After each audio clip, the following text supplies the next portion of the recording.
Hello dear friends, you're most welcome at Study with PN Sharma. Dear friends, आज हम discussion करेंगे 22 जून 2020 दैनिक जागरण। तो dear friends, आज दैनिक जागरण में कौन कौन सी न्यूज है जो हमारे यूपीएससी एंड स्टेट पीसीएस के पॉइंट ऑफ व्यू से इंपॉर्टेंट है, उन सभी का हम डिस्कशन करेंगे। तो डियर फ्रेंड्स, डिस्कशन स्टार्ट करते हैं 22 जून।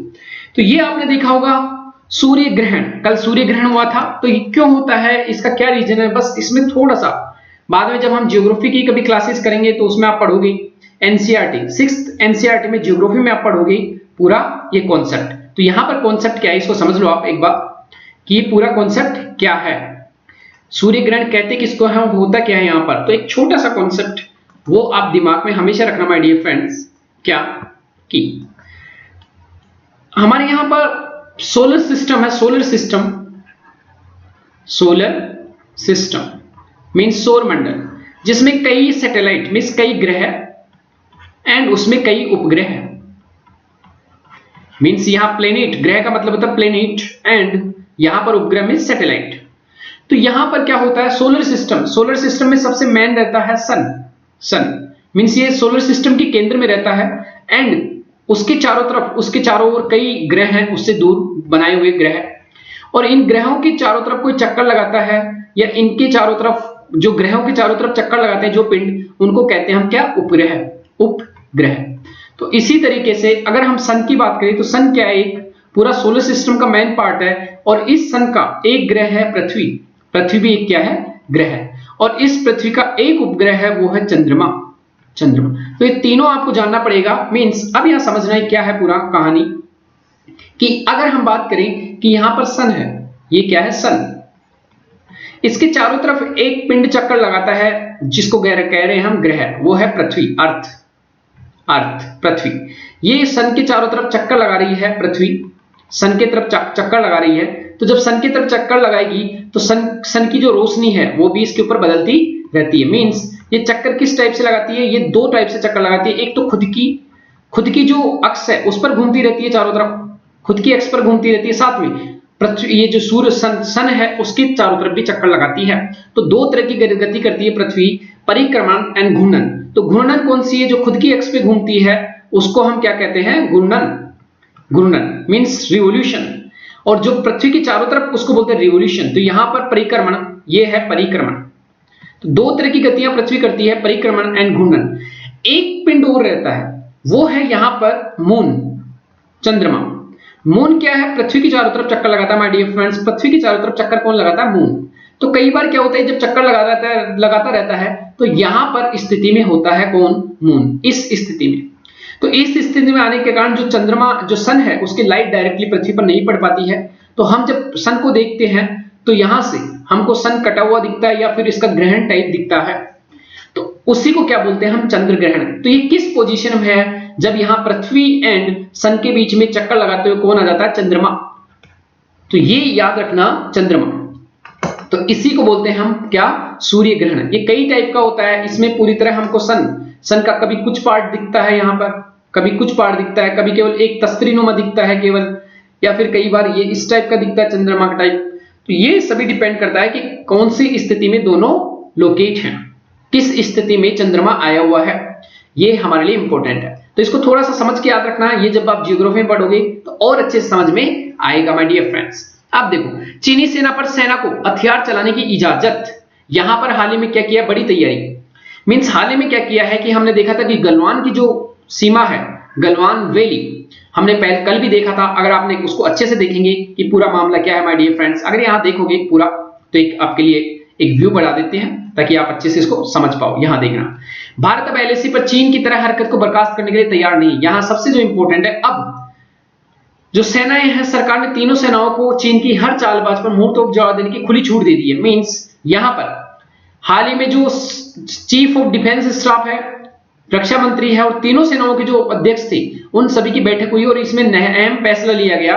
इसमें यह फैसला लिया गया कि इसमें अगर असाधारण स्थिति होती है तो हथियार का जो इस्तेमाल है उसकी अनुमति दे दी गई है। मींस यहां पर सबसे जो मेन इंपॉर्टेंट क्या है कि निश्चित तौर पर भारत ने दोनों देशों की सेनाओं के बीच दशकों से बंदूक इस्तेमाल नहीं करने की नीति में जरूरत पड़ने पर रखने के संकेत दे दिए हैं। यहां पर हुआ क्या था माय डियर फ्रेंड्स, 15 जून की जो रात थी उस दिन गलवान घाटी में भारत और चीन की सेनाओं में हिंसक झड़प हुई थी, जिसमें कई हमारे जो सेना के लोग थे वो मारे गए थे। उसी के साथ यहां पर जितने भी एलएसी के एरिया हैं, चाहे वो कौन कौन से जो भी हमारे जो चाइना के साथ लगते हैं, उसमें पूर्वी लद्दाख हो, अरुणाचल प्रदेश हो, सिक्किम हो, उत्तराखंड या फिर हिमाचल प्रदेश में वास्तविक जो नियंत्रण रेखा है एलएसी के सभी संवेदनशील मोर्चों पर हालत की समीक्षा की है और वहां पर चौकसी बरतने का भी अब क्या दिया है संदेश। हमारे लिए यहां इंपॉर्टेंट क्या है, हमारे लिए इंपॉर्टेंट क्या है यहां पर कि सूत्रों ने क्या कहा कि गलवान घाटी में टकराव की स्थिति में हथियार इस्तेमाल नहीं करने की नीति से हटने का फैसला जो इंडिया ने किया है वो है इंपॉर्टेंट, और जल्दी चीनी सेना को इस फैसले से अवगत करा दिया जाएगा ताकि कभी भी अगर ऐसी प्रॉब्लम दोबारा होती है, कोई झड़प होती है इस टाइप की, तो ये ऐसा इंडिया कर सकता है। जब इंपॉर्टेंट हमारे लिए वो क्या है यहां पर ये देखना, हमारे लिए इंपॉर्टेंट क्या है माय डियर फ्रेंड्स कि 1996 में एक समझौता हुआ था इंडिया एंड चाइना के बीच में।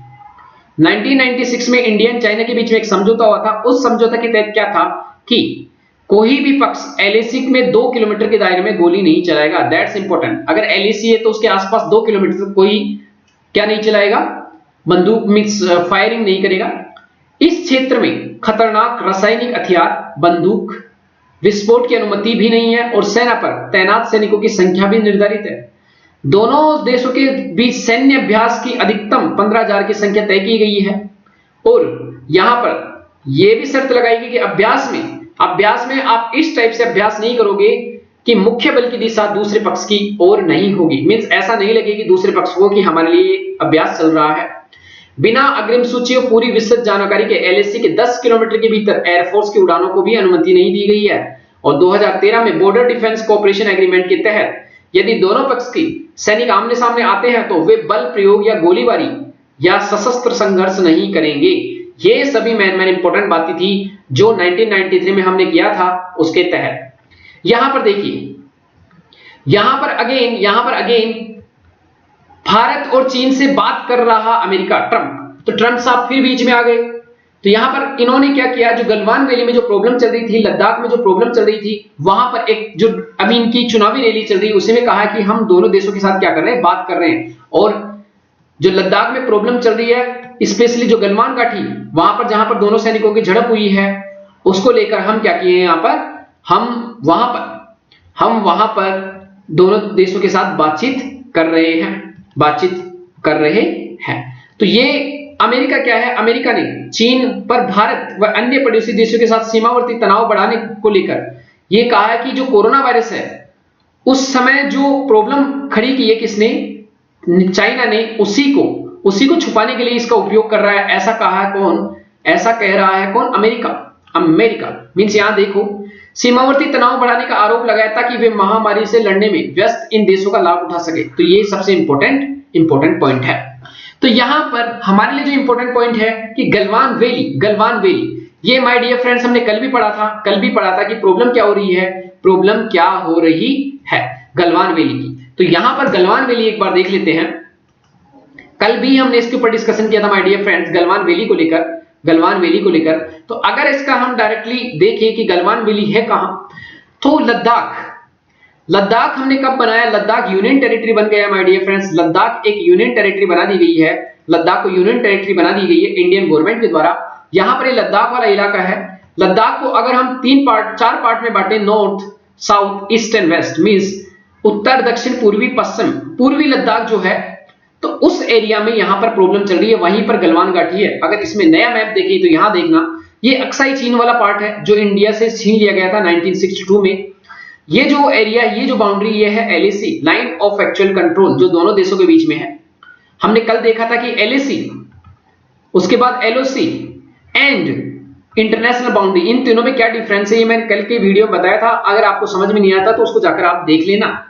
यहां पर गलवान है, ये गलवान एरिया, यहां पर एक पूरा एलएसी है, यहां पर जो है ये पैंगोंग लेक। तो जो गलवान एरिया यहां पर क्या हुआ था, हिंसक झड़प हुई थी 15 जून को यहां पर दोनों आर्मीज के बीच में हिंसक झड़प हुई थी, जिसमें इंडिया के लगभग 20 आर्मी मैन मारे गए थे। तो यही एरिया है। हो क्या रहा है कि जो गलवान एरिया है, जो गलवान घाटी है, उस पर चाइना अपना दावा ठोक रहा है, और प्रॉब्लम क्या हुआ कि यहाँ दौलत बेग ओल्डी है, जहां आप रोड बना रहे हैं, हमने एक यहाँ पर क्या है दौलत बेग ओल्डी, जो मैंने पहले भी बताया था दौलत बेग ओल्डी, यहाँ पर सियोक रिवर है और यहाँ पर कौन सा है दरबुक। तो दरबुक सियोक दौलत बेग ओल्डी रोड हम यहाँ बना रहे हैं। इसी रोड को लेकर चाइना प्रॉब्लम में, क्योंकि चाइना का यहाँ रोड एक है, उसका नाम है सिनजियांग तिब्बत रोड। इस रोड से हम पास में आ गए हैं। पहले ये रोड को सोचता था चाइना, इसका एडवांटेज ले सकता था, लेकिन अब हमने भी रोड बना लिया है, तो अब हमारी आर्मी भी एलएसी के पास जल्दी से पहुंच सकती है। इसीलिए जो पहले चाइना जल्दी से आ सकता था यहाँ पर, अब वो एडवांटेज खत्म हो गया। साथ में यहाँ पर जो चाइना ने चाइना पाकिस्तान इकोनॉमिक कॉरिडोर बनाया पीओके से, वो भी हमारे यहाँ से इक्विपमेंट हमारे पास आर्मी के यहाँ पहुंच जाएंगे। कहां पर, जो हमारा जो यहाँ पर सियाचिन ग्लेशियर वहां से, तो दोनों से हम यहाँ बम्बारमेंट कर सकते हैं दोनों जगह, और इसको तहस-नहस कर सकते हैं। इसी को लेकर चाइना प्रॉब्लम में चल रहा है। आप ये देखिए गलवान वैली कहां पर प्रॉब्लम हुई थी माय डियर फ्रेंड्स। देखो सियोक रिवर हमें से याद रखना, ये सियोक रिवर है, इसी के पास से हमने क्या बनाया है दरबुक सियोक दौलत बेग ओल्डी रोड। तो ये एक रोड जो ब्लैक दिखाया गया रोड बनाया हुआ है, यहाँ सियोक रिवर आ रही है इसको रोड के पास से, और हमने यहाँ पर सियोक रिवर और जो गलवान रिवर है इसके ऊपर से हमने क्या पुल भी बना लिया है। और ये जो गलवान रिवर है, यहाँ पर काराकोरम रेंज है, काराकोरम दर्रा और काराकोरम रेंज, वहां से काराकोरम जो श्रेणी है हिमालय की, उससे निकल कर आ रही है कौन, गलवान रिवर। और यहाँ पर जो एलएसी है, एलएसी को पार करके जब गलवान रिवर जाती है, एलएसी को पार कर उसी जगह क्या डिस्प्यूट हुआ है। इस नदी में छेड़छाड़ी भी की है चाइना ने। अगर हम एग्जाम्पल के लिए देखें माय डियर फ्रेंड्स, तो चाइना देखिए क्या क्या कर रहा है यहाँ पर गलवान रिवर में, गलवान वैली में, जहां पर अपना दावा ठोकता है। ये 9 जून की तस्वीर है, जिसमें देखो यहाँ पर 9 जून में ठीक है, बट 9 जून में यहाँ पर कुछ नहीं था। यहाँ पर 9 जून को अगर आप देखोगे 16 जून को, तो 9 जून को कुछ नहीं था, लेकिन 16 जून को यहाँ बहुत ज्यादा मात्रा में आर्मी जा गई है। किसकी, चाइना की। ये सब तस्वीरें चाइना की है। चाइना जो गलवान रिवर है, गलवान घाटी है, उसके आसपास बहुत मात्रा में हैवी डिप्लॉयमेंट कर दिया आर्मी का। यहाँ पर देखिए पूरा बिछा हुआ है। आगे अगर देखिए तो गलवान रिवर में क्या कर रहा है, 9 जून का अगर देखिए तो यहाँ पर आप देखोगे तो यहाँ पर क्या है, यहाँ पर आपको देखोगे तो यहाँ पर ट्रक वगैरह नहीं है, तो ये ट्रक वगैरह भी खड़े कर दिए हैं काफी मात्रा में। अगर यहाँ पे देखोगे तो यहाँ पर किसी टाइप की कोई एक्टिविटी नहीं लग रही है आपकी, लेकिन यहाँ पर देखो मशीनरी लग रही है, और यहाँ पर कोई पानी नहीं है, यहाँ पर पानी नहीं है, लेकिन आप ये जो कलर है अलग से, ये पानी है, फ्लोइंग वाटर। तो देखो यहाँ पर पानी था, यहाँ पर पानी है, यहाँ पर नो एक्टिविटी, यहाँ पर पानी दिख रहा है, ये पानी है, लेकिन अब यहाँ से पानी ये जो था गायब हो गया। मींस यहाँ पर पानी खत्म कर दिया किसने, चाइना ने। गलवान रिवर के आसपास जो एरिया है, मींस जो गलवान घाटी है, यहाँ पर देखिए ये जो रीजन है, यहाँ पर पानी नहीं था पहले, लेकिन अब पानी यहाँ पर आ गया। ये जो दिख रहा है आपको पानी, यहाँ पर पानी है।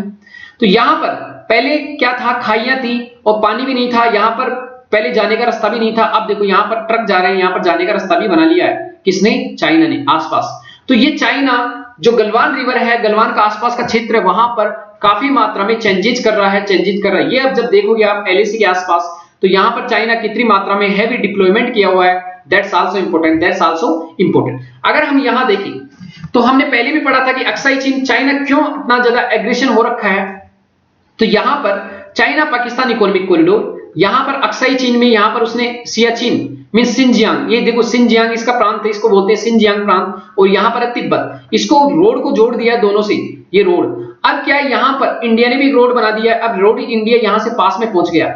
दूसरा, यहाँ से कोई भी ट्रक जाकर सेना यहाँ पर चली जाती है, फिर चढ़ जाती है कहां पर, सियाचिन ग्लेशियर पर, और यहाँ से इसका भी ध्यान रख लेती है और इसका भी ध्यान रख लेती है। यहाँ से बैठे बैठे कभी भी हेलीकॉप्टर से उड़ा देंगे, जो चिनूक हेलीकॉप्टर है, चिनूक अमेरिका से लिया हुआ, वहां से तोपों को ऊपर पहुंचा दिया जाएगा, इन दोनों को उड़ा सकता है, इसलिए चाइना परेशान है। चाइना के और कौन कौन से मुद्दे माय डियर फ्रेंड्स, यहां अगर देखें तो चाइना के और कौन कौन से मुद्दे हैं। आज द हिंदू में भी आया है कि चाइना को लेकर कौन कौन सी प्रॉब्लम है, चाइना के क्या उद्देश्य हैं जो वो पूरा करना चाहता है इन सभी गतिरोध से। तो पहला जो उसका उद्देश्य है माय डियर फ्रेंड्स, वो है कि वो इंडिया पर एक साइकोलॉजिकल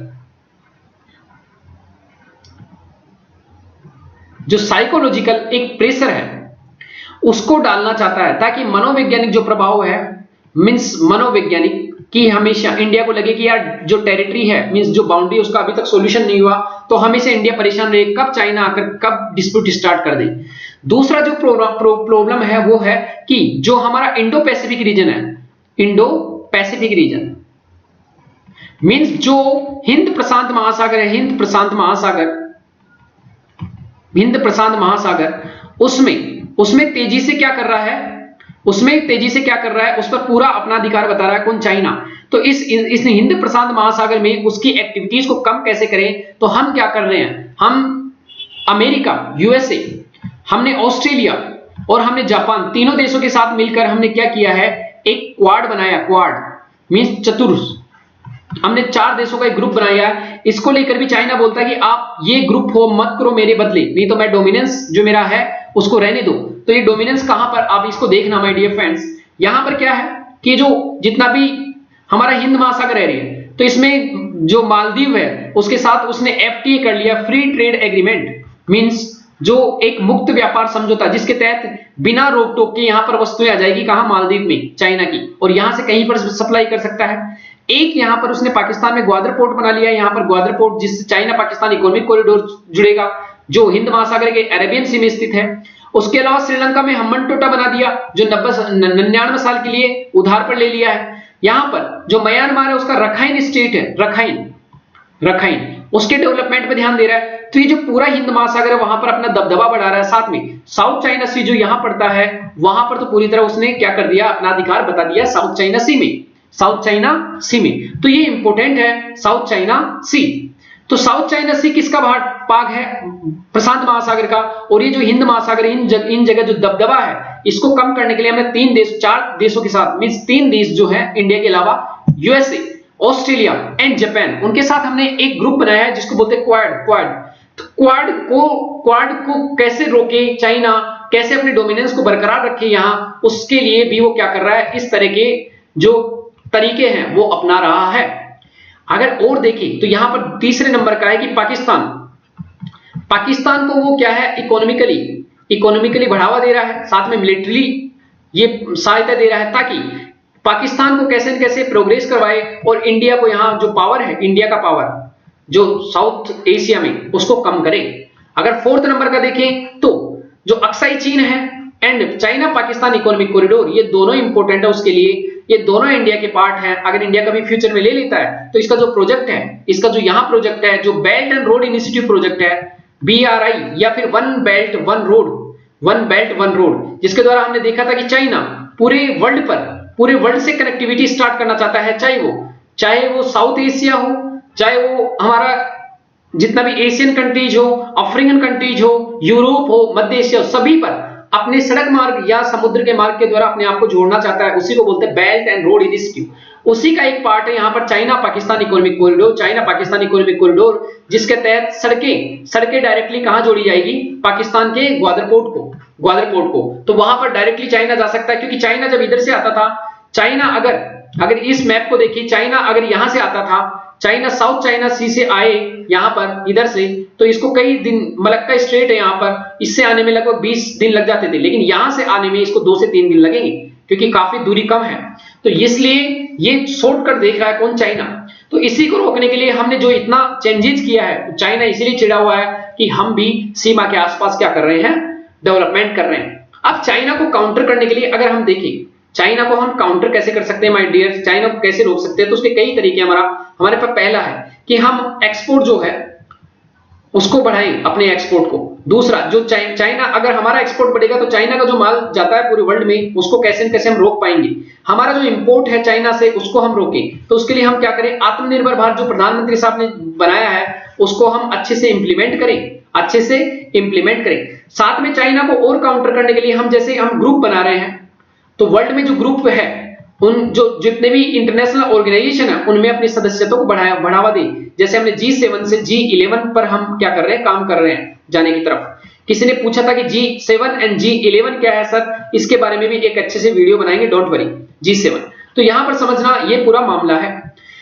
यहां पर चाइना को रोकने के लिए, चाइना के जितने भी जो उसके दुश्मन हैं, जैसे वियतनाम और चाइना में कभी नहीं बनती ज्यादा अच्छे से। उसके बाद फिलीपींस, उसके बाद यहां पर इंडोनेशिया, कुछ देश हैं, उसके बाद ताइवान तो इसका मींस गले की हड्डी है। तो ये सभी देशों के साथ हमको संबंध को बढ़ाना चाहिए ताकि उसको काउंटर किया जा सके। उसके बाद तिब्बत वाला जो इलाका है उसको भी, इसको लेकर हम ऐसा अगर एक भी बयानबाजी दे देगी तिब्बत चाइना का भाग नहीं है तो चाइना की टेंशन आ जाएगी। तो ऐसे मामलों को हम क्या कर सकते हैं, दबाव डाल सकते हैं उठाकर, किसके ऊपर, चाइना के ऊपर। तो ये सभी मामले आपको समझ में आएंगे कि पूरा मामला क्या है, क्या इंडिया स्टेप्स ले सकती है। उसके बाद एक और हम देखे थे पहले कि एक है क्वाइट डिप्लोमेसी।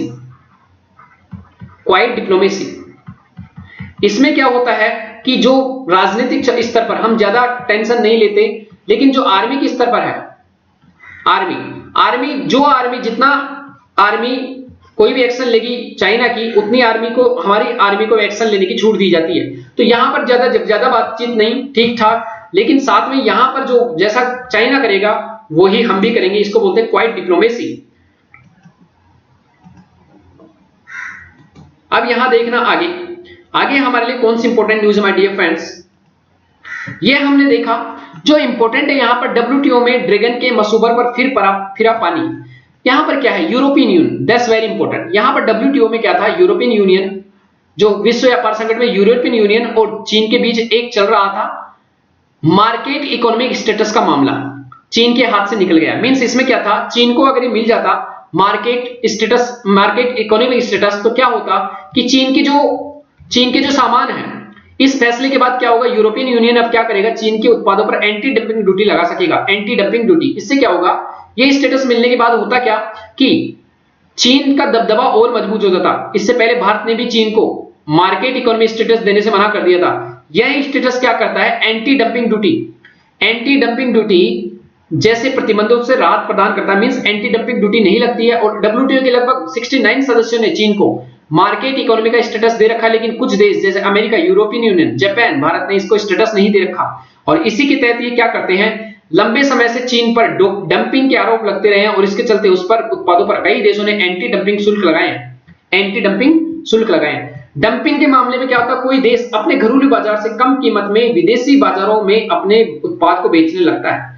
सरकारें उत्पादों को निर्यात में सब्सिडी देकर डंपिंग करती है और चीन में अधिकतर कंपनियों पर सरकारी नियंत्रण काफी ज्यादा है। समझ रहे हैं क्या कहना चाह रहा है। होता क्या है माय डियर फ्रेंड्स, यहाँ दो देश हैं। अगर एग्जांपल ले, एक तरफ है इंडिया, अगर एक तरफ हम देखें, एक तरफ है इंडिया, यहां पर ये देश है इंडिया, यहां पर है चाइना। अगर चाइना में एक मोबाइल बनता है माय डियर फ्रेंड्स, मोबाइल, तो यहां पर मोबाइल बनता है, ये मोबाइल बन रहा है यहां 10,000 रुपए का, जिसकी कॉस्ट कितनी आ रही है, 10,000 रुपए की। और यही मोबाइल जब इंडिया में बनता है तो ये 12,000 का बन रहा है। अब चाइना गवर्नमेंट क्या कर रही है, कि अगर ये 10,000 में यहां तक आ गया तो कई तरह के शुल्क लगकर ये 12,000 का अगर मार्केट में हो जाता है तो दोनों मार्केट के सेम। उसके बाद कुछ कारणवश मान लो इंडियन को लगा कि यार 12,000 में मिल रहा है तो मैं तो इंडियन वस्तु ही खरीद लेता हूं। तो चाइना और क्या करेगा, इसके ऊपर सब्सिडी दे देगा। सब्सिडी मींस छूट। तो अगर 1,000 की छूट दे देता है चाइना इसके ऊपर, तो क्या होगा, ये 10,000 की जगह 9,000 का आएगा। अब इंडिया अगर क्या करता है, इसके ऊपर कोई शुल्क भी लगाता है, तो मार्केट में ये 12,000 की जगह कितने, इंडिया का जो मोबाइल 12,000 का बिक रहा है, तो ये कितने का बिकेगा, लगभग 11,000 का बिक जाएगा। लेकिन अब गवर्नमेंट को ये प्रॉब्लम होगी कि इससे क्या होगा कि हमारा मार्केट, जो खुद की जो मार्केट है वो तो खराब होगी, लेकिन इसका बढ़ोतरी हो जाएगी। तो हम क्या करते हैं, इसको रोकने के लिए जो गवर्नमेंट, सामने वाले देशों की गवर्नमेंट जो सब्सिडी देकर अपने उत्पादों को जो सस्ता कर देती है, बाद में हमारे मार्केट को खराब करेगी, तो उसको रोकने के लिए हम क्या लगाते हैं, एंटी डंपिंग ड्यूटी। इसको पूरा समझना होता क्या है, डंपिंग का मतलब क्या होता है माय डियर फ्रेंड्स। आपने देखा होगा बड़े अगर जहां पर शहर हैं जैसे दिल्ली, तो दिल्ली में क्या है, डंपिंग साइट्स रहती है। जो कचरा होता है डेली, जो जितना भी कचरा होता है उसको एक गड्ढा कर दिया जाता है, उसमें डाल दिया जाता है लाकर, तो इसको बोलते हैं डंप मतलब डाल देना। तो दूसरे देश क्या होते हैं, एक देश क्या कर रहा है, अपनी जो सस्ती वस्तुएं हैं उनको दूसरे देश के मार्केट जो है उसमें क्या कर रहा है, डंप कर रहा है मार्केट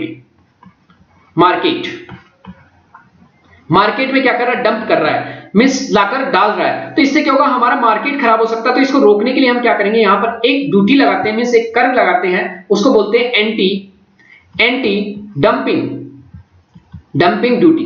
मींस किसी देश के सस्ते माल को रोकने के लिए और अपने बाजार को बचाने के लिए हम क्या लगाते हैं, एंटी डंपिंग ड्यूटी। इससे क्या होगा, उस देश का माल महंगा हो जाता है और हमारे देश के उत्पादों से अब कंपटीशन होगा उसका, तब जाकर हमारा जो कंपटीशन है वो लेवल पर आएगा और इससे हमारे उत्पाद क्या होंगे, बचेंगे। तो यहां पर जो हमने देखा कि मार्केट स्टेटस जो था वो नहीं मिला, अगर वो मिल जाता तो जो यूरोपियन देश है वो एंटी डंपिंग ड्यूटी नहीं लगा पाते, किसके ऊपर, चाइना के ऊपर। तो उससे क्या हो, चाइना के उत्पादों को ज्यादा फायदा मिलता, लेकिन अब एंटी डंपिंग ड्यूटी लगा पाएंगे और उसके सामानों को यूरोपियन बाजार में आने से रोक सकते हैं, सस्ते माल को। तो ये थोड़ा सा इंपॉर्टेंट था जिसको आप याद रखोगे। आगे यहां पर चलते हैं माय डियर फ्रेंड्स, यहां पर और हमारे लिए कोई इंपॉर्टेंट न्यूज नहीं है। पेज नंबर 2 पर हमारे लिए कोई इंपॉर्टेंट न्यूज नहीं है।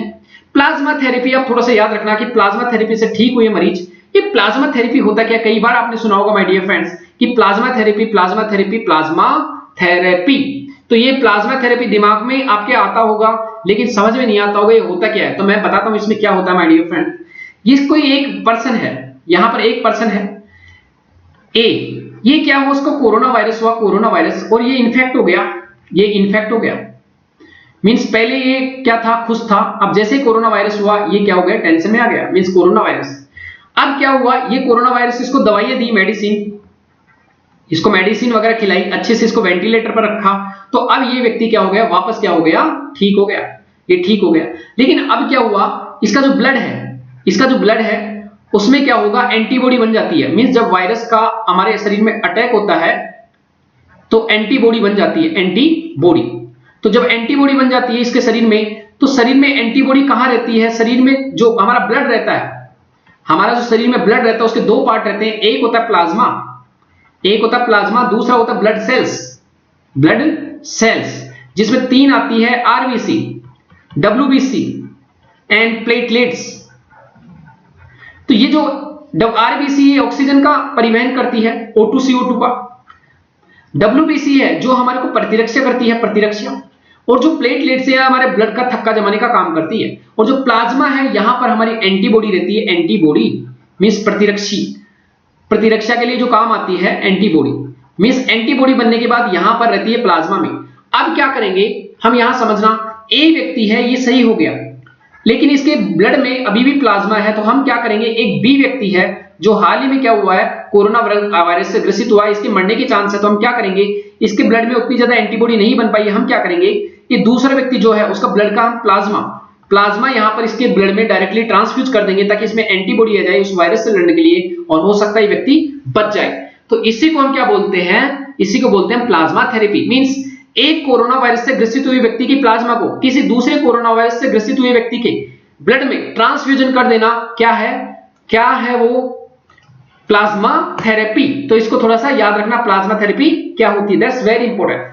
अब चलते हैं आगे, पेज नंबर 3। तो यहां पर आज आएगा कि परीक्षा होगी या नहीं, जितने भी सीबीएसई बोर्ड वगैरह की जो परीक्षाएं हैं वो सभी, तो ये हमारे लिए इतना इंपॉर्टेंट नहीं है, आप थोड़ा सा याद रखना, अपने कोई भाई बहन है तो उनको बता देना आप, यहां पर याद रखिए। आगे हम चलते हैं यहां पर जो हमारे लिए इंपॉर्टेंट है, यहां पर पेज नंबर 4, वही कोरोना की क्या चुनौतियां हैं, कोरोना से हम देख रहे हैं। यहां पर पेज नंबर 5 अगेन वही की जारी है, जंग तो जारी है, अभी चलता रहेगा, ये लंबा जंग है हमारा। उसके बाद देखिए यहां पर अगेन, यहां पर प्लाज्मा थेरेपी को मंजूरी पर डोनर नहीं हो रहे तैयार देने के लिए, तो यहां पर फिर वही प्लाज्मा थेरेपी की बात आई है।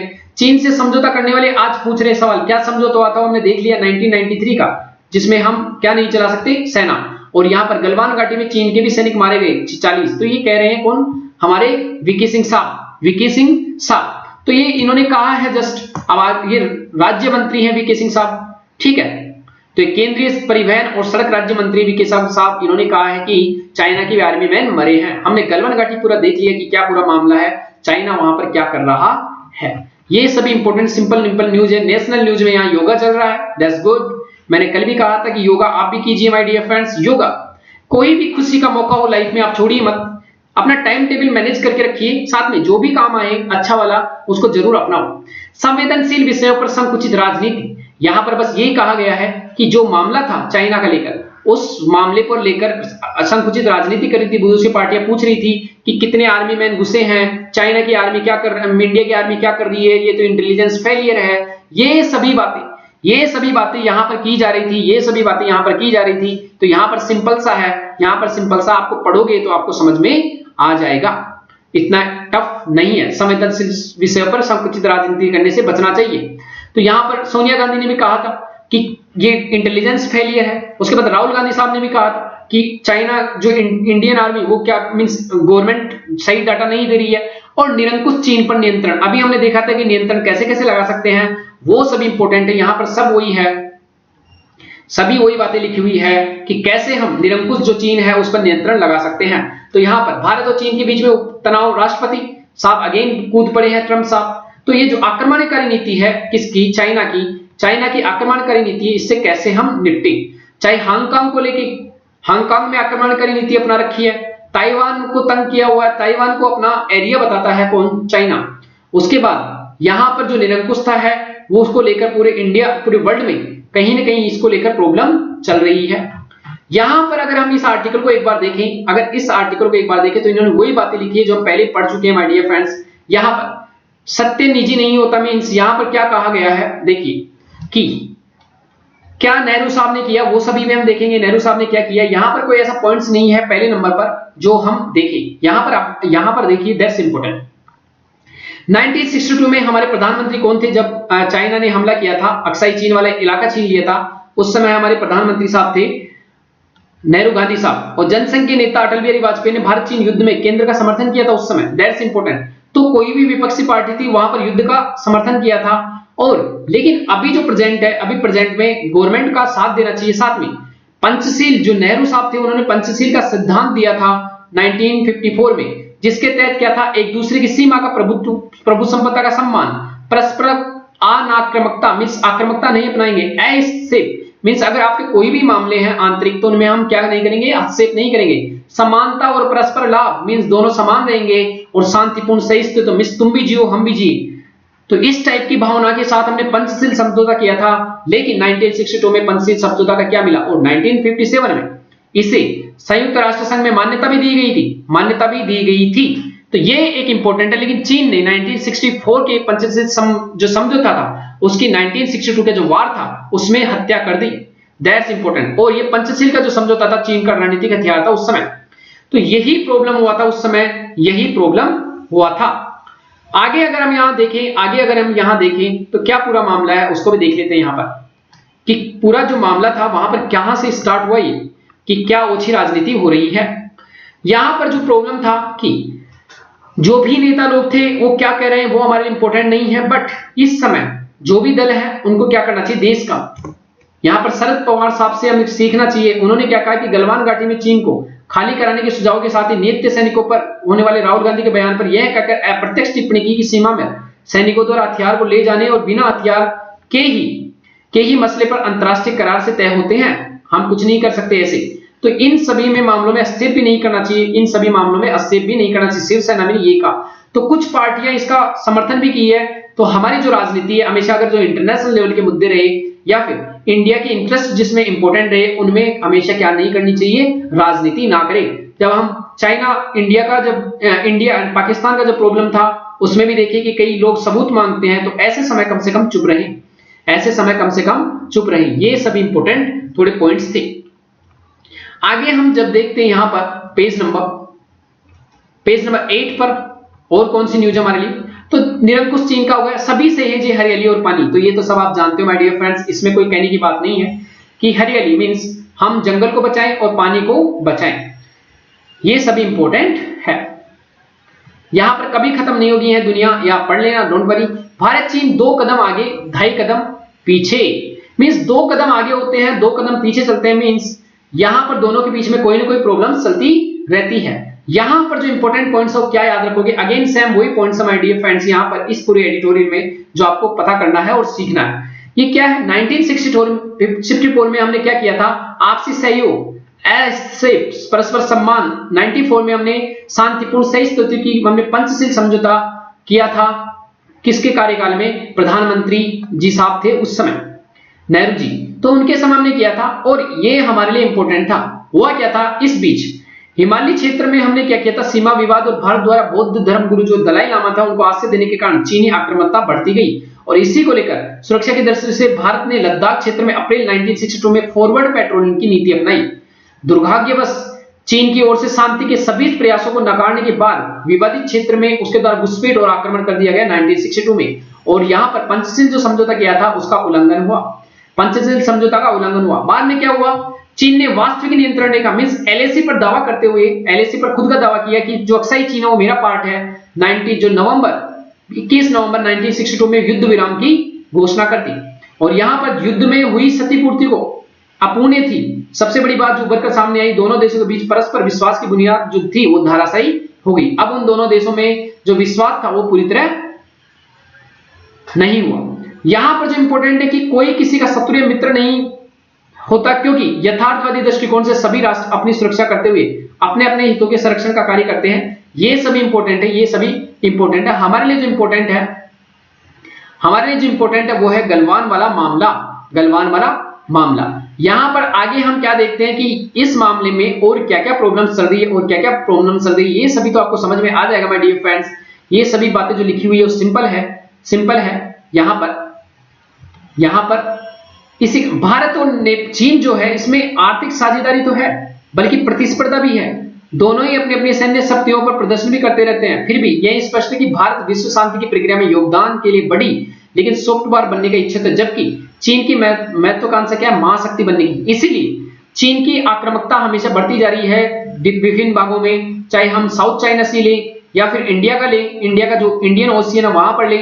इन सभी जगह जो गवर्नमेंट है, जो चाइनीज गवर्नमेंट है, उसका लगातार क्या बढ़ रहा है, लगातार दायरा है आक्रामकता का वो बढ़ता जा रहा है। तो ये हमें इंपॉर्टेंट याद रखना है। That's very nice view. आप देखिए यहाँ पर कितना ये पूरा स्वर्ग कहा जाता है, जितना भी लद्दाख वाला इलाका है, जम्मू कश्मीर वाला इलाका है, लेकिन ये जब बॉर्डर की प्रॉब्लम आती है इसके कारण ये पूरा इलाका है उसमें प्रॉब्लम स्टार्ट हो जाती है। अदरवाइज ये पूरा क्या है, एक तरह से स्वर्ग है धरती का, ऐसा बोला जाता है माय डियर फ्रेंड्स।